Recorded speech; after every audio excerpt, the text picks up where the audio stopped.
Assalamualaikum warahmatullahi wabarakatuh.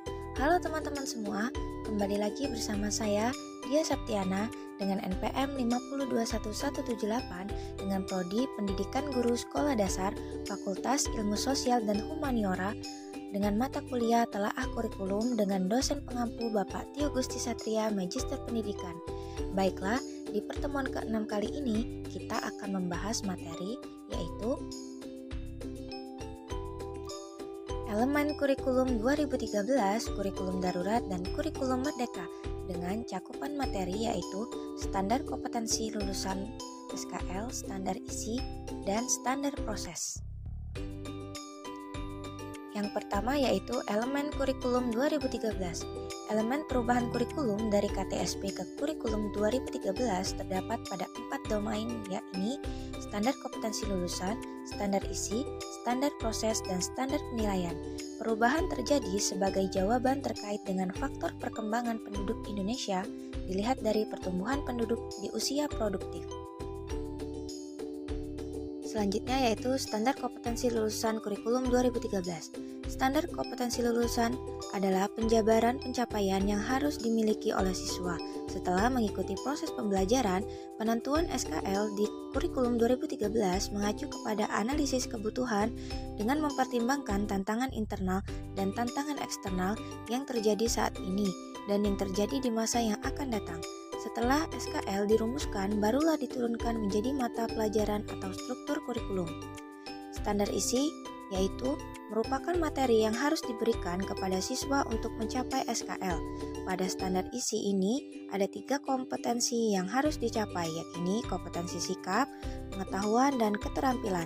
Pada kurikulum 2013 terdapat perubahan, yakni kompetensi inti dan kompetensi dasar. Kompetensi inti terdiri atas 4, yakni spiritual, sosial, pengetahuan, dan keterampilan. Masing-masing kompetensi terdapat KD yang juga harus dicapai. Untuk mengetahui capaian kompetensi dasar, maka guru harus menunjukkan atau menjabarkannya dalam bentuk indikator. Selanjutnya, standar proses. Standar proses mengandung sistem atau cara atau teknik bagaimana kita menyampaikan materi kepada siswa. Pada kurikulum 2013, standar proses dilengkapi dengan mengamati, menanya, mengolah, menyajikan, menyimpulkan, dan mencipta. Pendekatan yang digunakan adalah pendekatan saintifik, ilmiah belajar, tidak hanya terjadi di ruang kelas, tetapi juga di lingkungan sekolah dan masyarakat. Guru bukan satu-satunya sumber belajar dan sikap tidak diajarkan secara verbal, tetapi melalui contoh dan teladan. Selanjutnya yang kedua yaitu elemen kurikulum darurat. Kurikulum darurat merupakan penyederhanaan kompetensi dasar yang mengacu pada kurikulum 2014. Penyederhanaan kompetensi dasar untuk setiap mata pelajaran sehingga berfokus pada kompetensi prasyarat untuk kelanjutan pembelajaran di tingkat selanjutnya. Selanjutnya yaitu standar kompetensi lulusan kurikulum darurat. Satuan pendidikan dalam kondisi khusus tidak diwajibkan untuk menuntaskan seluruh capaian kurikulum untuk kenaikan kelas atau kelulusan, sebagaimana yang tertuang pada Keputusan Menteri Pendidikan dan Kebudayaan Republik Indonesia Nomor 719/P 2020 tentang pedoman pelaksanaan kurikulum pada satuan pendidikan dalam kondisi khusus. Standar isi. Kurikulum yang sesuai dengan kebutuhan pembelajaran yang bagi peserta didik dalam kondisi khusus berdasarkan Keputusan Menteri Pendidikan dan Kebudayaan Nomor 719/P 2020 tentang pedoman pelaksanaan kurikulum pada satuan pendidikan dalam kondisi khusus perlu menetapkan keputusan Kepala Badan Penelitian dan Pengembangan dan Pembukuan tentang kompetensi inti dan kompetensi dasar pelajaran pada kurikulum 2013 pada pendidikan anak usia dini, pendidikan dasar, dan pendidikan menengah berbentuk sekolah menengah atas untuk kondisi khusus. Standar proses. Kurikulum darurat mengacu kepada kurikulum 2013 dengan kompetensi dasar yang disederhanakan sehingga berfokus pada kompetensi esensial dan kompetensi prasyarat untuk kelanjutan pembelajaran di tingkat selanjutnya.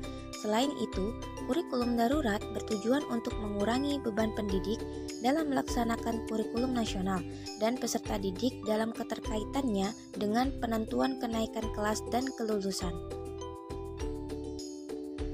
Selanjutnya yang ketiga yaitu elemen kurikulum merdeka.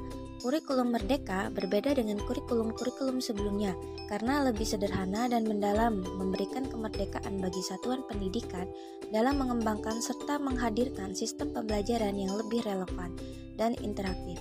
Transformasi kurikulum ini membawa berbagai perubahan bagi kurikulum pendidikan di Indonesia ke depannya. Setidaknya ada 4 arah perubahan kurikulum di Indonesia. Yang pertama yaitu struktur kurikulum fleksibel, yang kedua fokus pada materi esensial, yang ketiga penggunaan beragam peragiat ajar, yang keempat yaitu pemanfaatan teknologi digital. Selanjutnya yaitu standar kompetensi lulusan kurikulum merdeka. Standar kompetensi lulusan yang terkait kurikulum merdeka adalah Peraturan Menteri Pendidikan dan Kebudayaan Riset Teknologi Nomor 5 Tahun 2022 tentang SKL pada PAUD, jenjang pendidikan dasar dan menengah. Selanjutnya yaitu standar isi. Standar isi diatur oleh Peraturan Menteri Dikbudristek Nomor 7 Tahun 2022. Standar isi pada PAUD dan jenjang pendidikan dasar dan menengah. Standar isi adalah kriteria minimal yang mencakup ruang lingkup materi untuk mencapai kompetensi lulusan pada jalur, jenjang, dan jenis pendidikan tertentu. Selanjutnya yaitu standar proses. Standar proses diatur oleh Peraturan Menteri Dikbudristek Nomor 16 Tahun 2022. Standar proses pada PAUD dan jenjang pendidikan dasar dan menengah.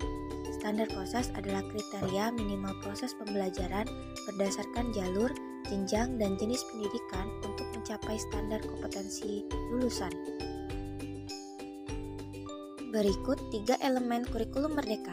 Yang pertama yaitu berbasis kompetensi, merupakan pengetahuan, keterampilan, dan sikap dirangkai sebagai satu kesatuan proses yang berkelanjutan, sehingga membangun kompetensi yang utuh. Yang kedua yaitu pembelajaran yang fleksibel, penyusunan capaian pembelajaran dalam fase-fase sehingga peserta didik memiliki kesepakatan untuk belajar sesuai dengan tingkatan pencapaian kebutuhan kecepatannya. Yang ketiga yaitu karakter Pancasila, adalah energi antara kegiatan pembelajaran rutin yang dilakukan sehari-hari di dalam kelas dengan kegiatan non-rutin project indisipliner yang berorientasi pada pembentukan dan penguatan karakter berdasarkan kerangka profil pelajar Pancasila. Baiklah teman-teman, sekian materi yang dapat saya sampaikan. Saya akhiri. Wassalamualaikum warahmatullahi wabarakatuh.